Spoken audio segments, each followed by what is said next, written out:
Pelaku usaha menyambut langkah pemerintah memperluas penggunaan gas alam terkompresi atau kompres natural gas ke segmen rumah tangga. Pemerintah sedang uji coba tabung untuk melakukan substitusi liquefied petroleum gas subsidi 3 kg.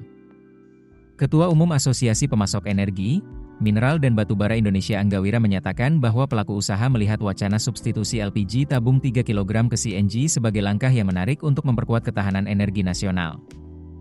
Langkah ini dapat mengurangi ketergantungan impor LPG dengan mendorong pemanfaatan gas bumi domestik yang selama ini masih belum optimal.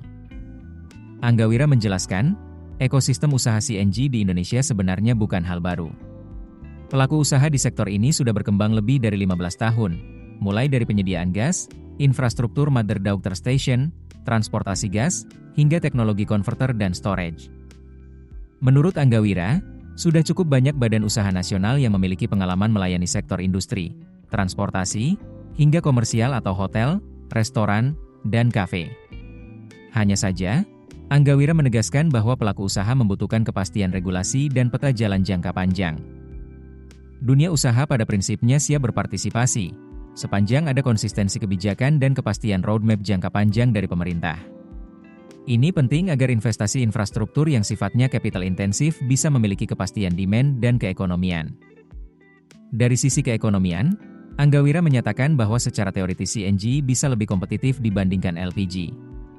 Sebab, bahan baku CNG berasal dari gas domestik, sementara LPG masih sangat bergantung pada impor. Ketika harga minyak dunia dan kurs naik, beban subsidi LPG ikut meningkat. Dalam konteks ini, CNG berpotensi menjadi solusi jangka panjang untuk mengurangi tekanan subsidi di dalam anggaran pendapatan dan belanja negara. Meski begitu, Anggawira menjelaskan bahwa implementasi substitusi LPG ke CNG 3 kg mesti memperhatikan sejumlah faktor. Pertama, infrastruktur distribusi dan filling station harus diperluas dan merata. Kedua, standarisasi tabung, sistem keamanan, dan quality control harus jelas. Ketiga, skema subsidi dan harga gas hulu perlu dijaga agar tetap kompetitif. Keempat, edukasi masyarakat, karena karakter penggunaan CNG berbeda dengan LPG. Kelima, Anggawira menegaskan perlu ada pilot project yang matang sebelum implementasi masif nasional. Dunia usaha siap masuk dan berinvestasi apabila terdapat kepastian arah kebijakan dalam jangka panjang sehingga ekosistem bisnisnya dapat tumbuh secara sehat dan berkelanjutan. Ketua Umum Asosiasi Perusahaan Liquid and Compressed Natural Gas Indonesia Dian Kunchoro turut menyoroti bahwa pelaku usaha membutuhkan kepastian kebijakan dan regulasi dari pemerintah. Pihaknya berharap konsistensi dari kebijakan pemerintah yang akan kita jalankan ini. Jadi pengusaha pun sudah pasti untuk investasinya.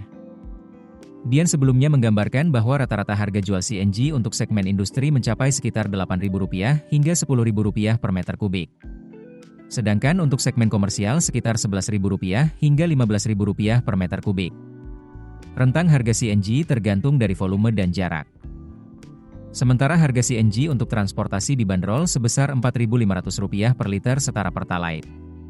Dengan asumsi harga tersebut, rata-rata harga CNG bisa lebih murah sekitar 10% hingga 30% dibandingkan LPG. Hanya saja, pengembangan CNG masih terkendala kesenjangan infrastruktur pipa gas, jumlah mother station, serta infrastruktur penyaluran. Penyebaran penggunaan CNG sangat bergantung pada keberadaan pipa gas utama sebagai sumber mother station dan konsentrasi kawasan industri. Saat ini, penggunaan CNG masih terpusat di Pulau Jawa dan sebagian kecil Sumatera. Keputusan bisnis terbaik datang dari data, bukan tebakan. Mudah berlangganan Business Insight dengan subscribe with Google.